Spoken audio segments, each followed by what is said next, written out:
Varmt välkomna till denna intervju inför en konsert med den amerikanska organisten Carolyn Craig som kommer att framföra ett program från Woolsey Hall som tillhör Yale University. Konserten är en del av en serie som kallas för Världsledande organister från jordens alla hörn och en samproduktion mellan katedralerna i Lund, Västerås och Kalmar. Carolyn, it's a great pleasure to welcome you as a performer in this online recital series. Welcome. Thank you so much. It's such an honor to be part of this. We're looking much forward to your program that will be broadcast this coming Sunday, May 9th at 6 p.m. Swedish time.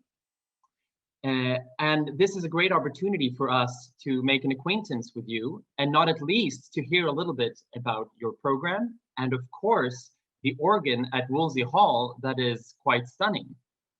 Can you please start telling us a little bit about the organ, both in a historic and a musical way? Absolutely. The instrument in Woolsey Hall is simply incredible. From a historical perspective, it's really one of a kind.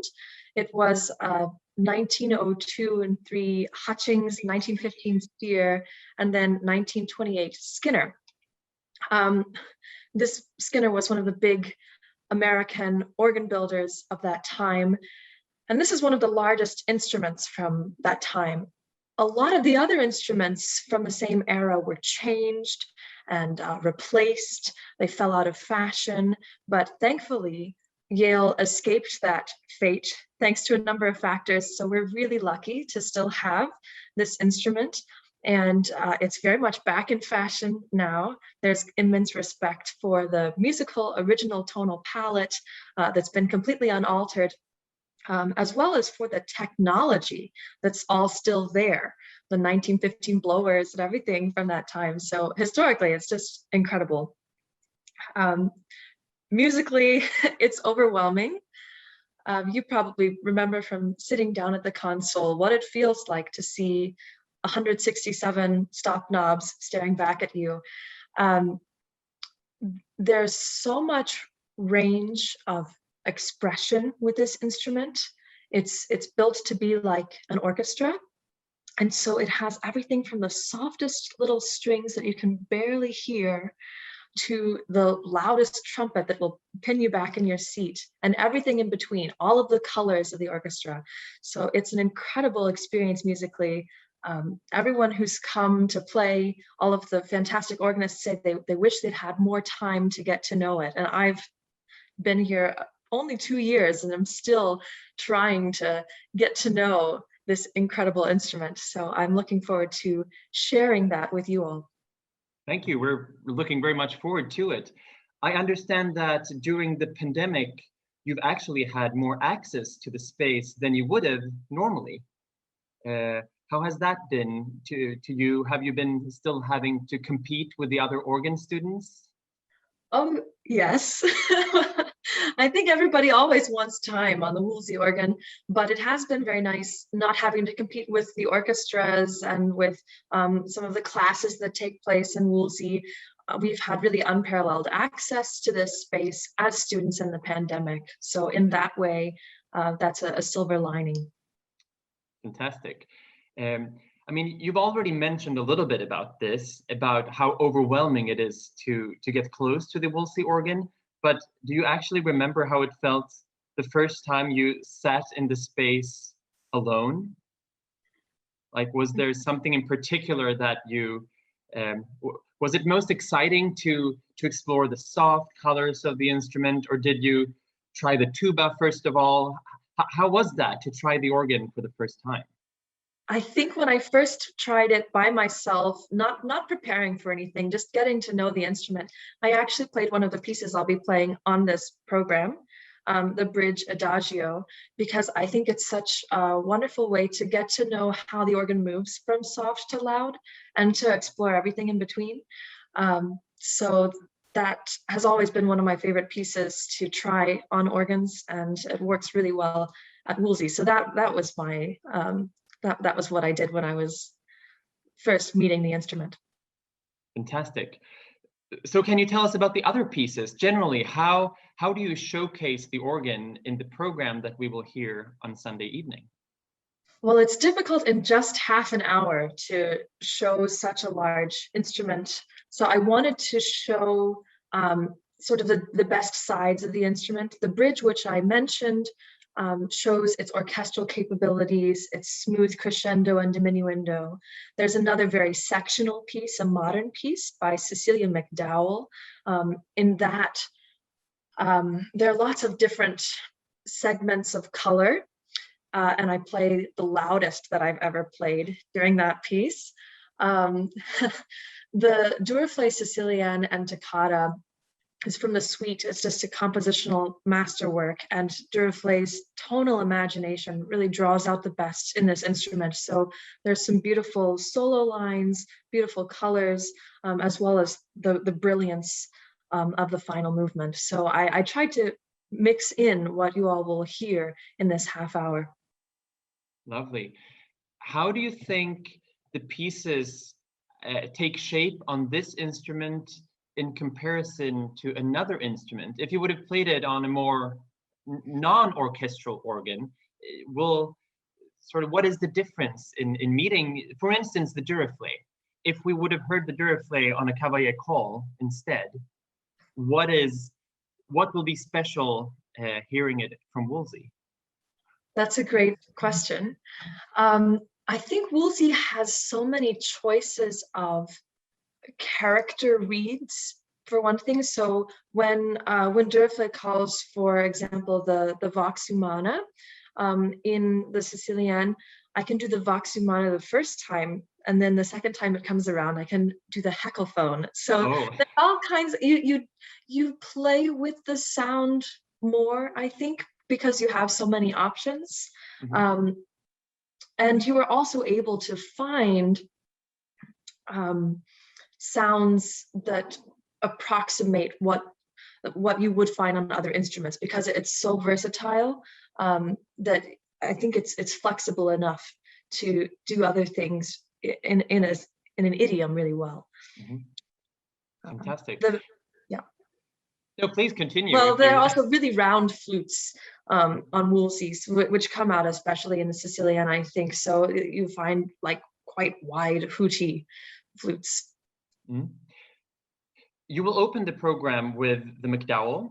Mm-hmm. And for some ears, it might seem a little modern. Can you say something about the piece that will describe it in a way before actually hearing it? To help the listener to know what to listen for in a bit. Of course. This piece was written in 2013, so it's from quite a bit after this instrument's time.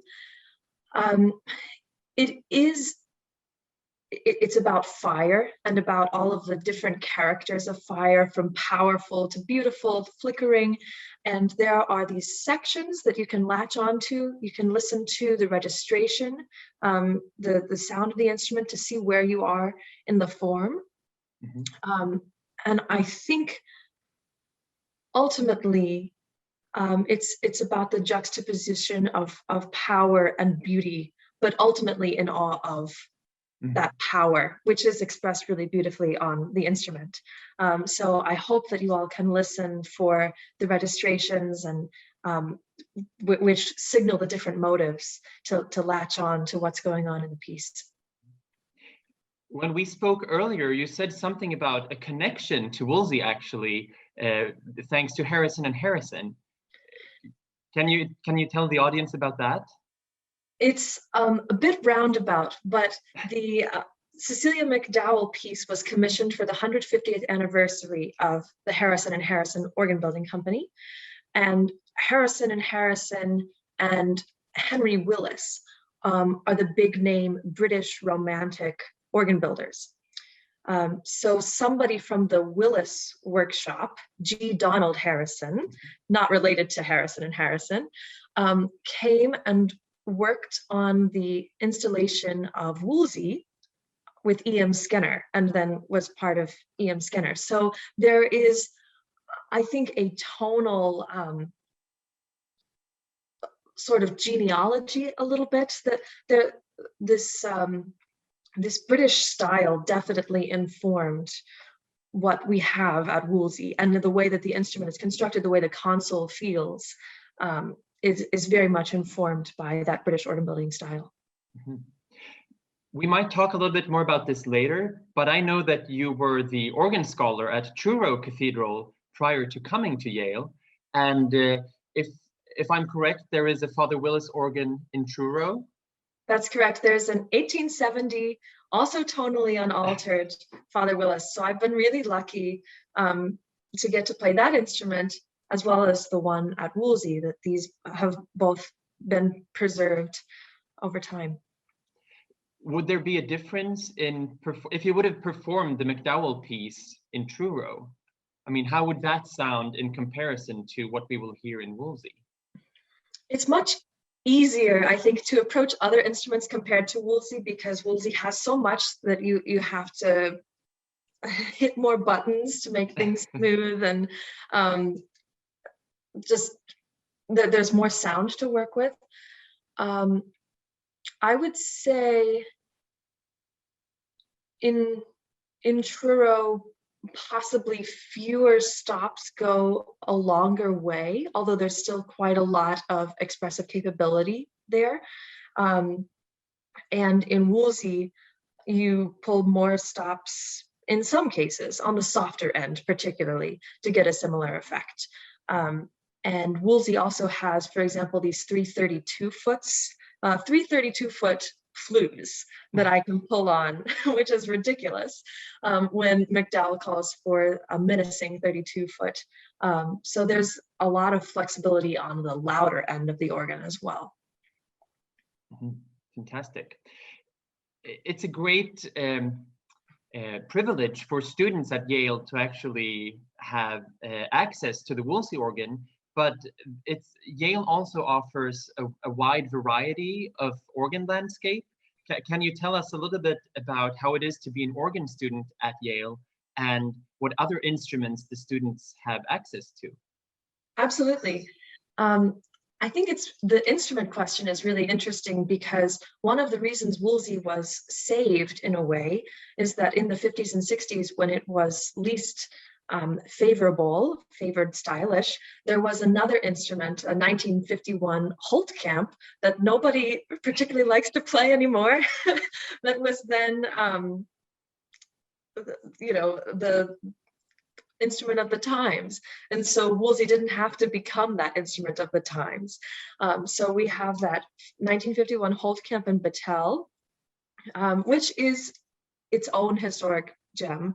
And then a 1971 Baccarat in Dwight, that's more in a sort of German Baroque style, neo-Baroque. And we have my favorite other instrument on campus is 2007 Taylor and Booty, which is the largest mean tone instrument in North America with sub-semitones and short octaves. It's a reconstruction of a North German instrument by Schnitger and one other person, and it's just incredible to have as a resource to get to play. I'm sure you got to play it in your time as well.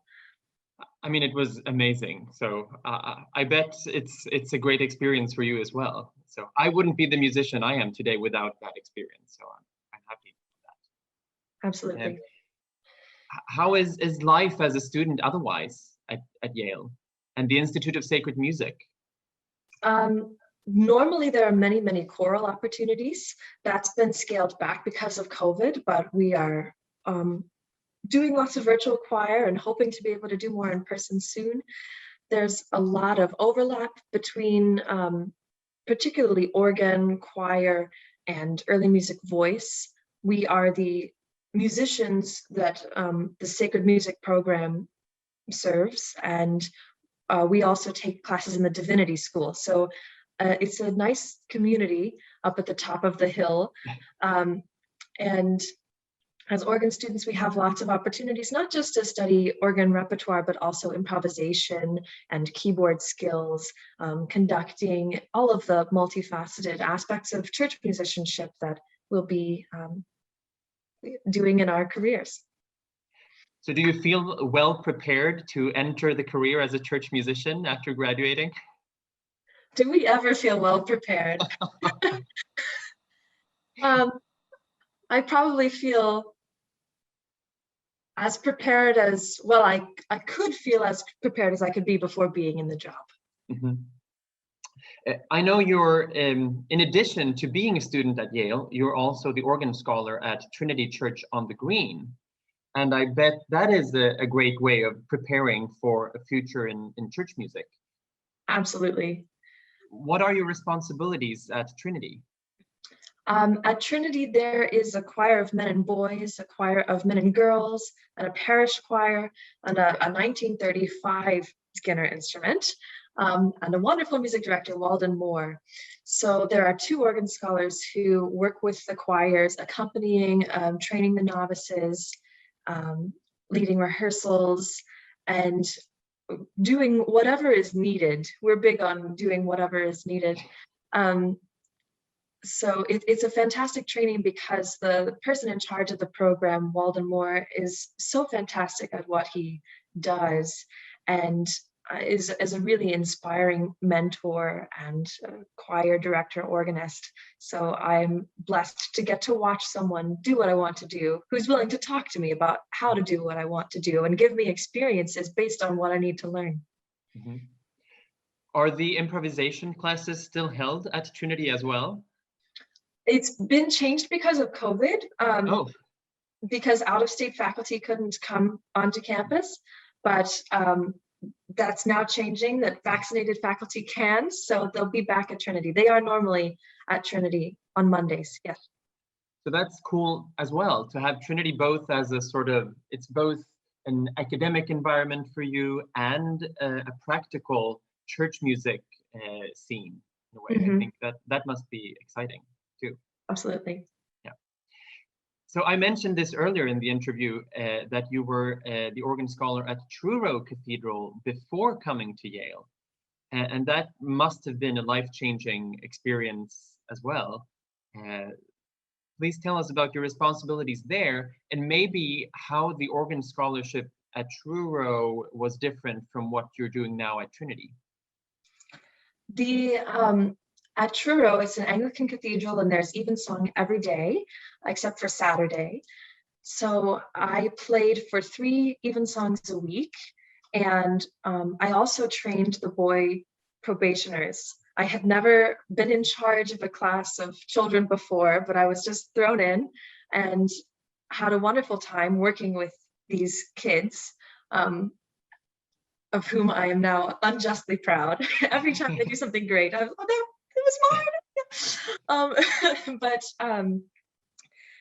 So I got to accompany, got to conduct and rehearse. I actually got to conduct the entire choir sometimes when others were away, and got to sing. It was a really immersive experience. It was my job for that year. And now the Trinity job is, it's understood that you're also a student and that you have responsibilities both places. But in Truro, that was entirely what I did. And I really caught the bug for immersive church music and fantastic choral and organ music in that environment. Fantastic. What are your plans ahead? I know you're graduating from the master's program this, well, in a few weeks, I guess. What will happen afterwards? So next year, I'm going to be doing a 1-year program called the Master of Musical Arts at Yale.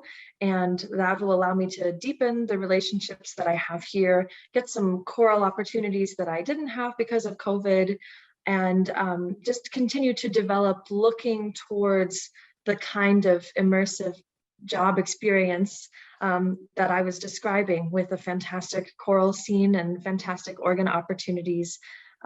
That's what I'd like to pursue, be it in the US or in the UK or wherever I can find that. Who knows, you might come to Sweden. That's right. Well, I mean, you will definitely come to Sweden to perform. We're hoping to invite you to a real physical recital, but who knows, you might be a colleague in one of the cathedrals here. I would be so honored to come. I know you have another very fascinating project that you're doing with a colleague of yours called Amplify Female Composers. And I really want the audience to hear about that project too. Thank you. Amplify Female Composers we're housed at amplifyfemalecomposers.org. It's a project to illuminate the liturgical works in particular of female composers, so choral and organ works. And we do a number of projects to get these works performed and connect people with resources.